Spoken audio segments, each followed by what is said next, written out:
ఆనవాయితీగా వస్తున్నటువంటి అంటే ఇప్ప చెట్టు ఉంటుంది. అమ్మవారికి మేము ఇప్పసార చేస్తాం. ఇప్పసారలో ఇంత బెల్లం కలిపి ఆ విధంగా మేము అమ్మవారికి చేయటం జరుగుతుంది. అది మళ్ళీ ఆ యొక్క బెల్లంగా అంటే ఆడ పెట్టుతాం కాబట్టి అది బంగారంగా మారిపోతుంది. ఆ విధంగా మేము అమ్మవారికి సమర్పించడం జరుగుతుంది. ఇంకా పసుపు బండారి ఉంది. ఇప్పుడు రెండు కలుపుతూనే బండారి అవుతుంది. అమ్మవార్లు ఒక ఆలోచన ఏంటంటే కనపడని ఒక అమ్మవారు ఉన్నటువంటి చెట్టు మూలికనే ఈ రోజు గద్దెపై నిర్మించడం జరిగింది. దాని యొక్క ప్రాబ్లం ఏంటంటే ఇప్పుడు అమ్మవారు దాని కింద ప్రత్యక్షం అయింది కాబట్టి ఆ చుట్టుపక్కల ఉన్నటువంటి పీడలు పిశాచాలు ఏయన్నా దెయ్యాలు భూతాలు ఆ దగ్గర పట్లకు రావు అనేది అమ్మవారి యొక్క ఆలోచన మేరకే ఈరోజు ఆ స్తంభాలు వేయటం జరిగింది.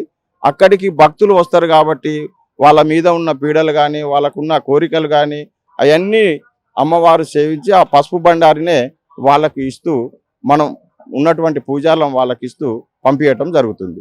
దాన్ని ఆ ఇంటిలో పెట్టుకొని వాళ్ళ గుడిలో పెట్టుకొని పూజించుకొని వాళ్ళకు జ్వరాలు ఏమైనా వచ్చినప్పుడు బాధలు ఉన్నప్పుడు అమ్మని తలుచుకొని బొట్టు పెట్టుకుంటే వాళ్ళకున్న ఏదైతే ఉన్నాయో అవి తొలగిపోవడానికి ఆస్కారం ఉంటుంది.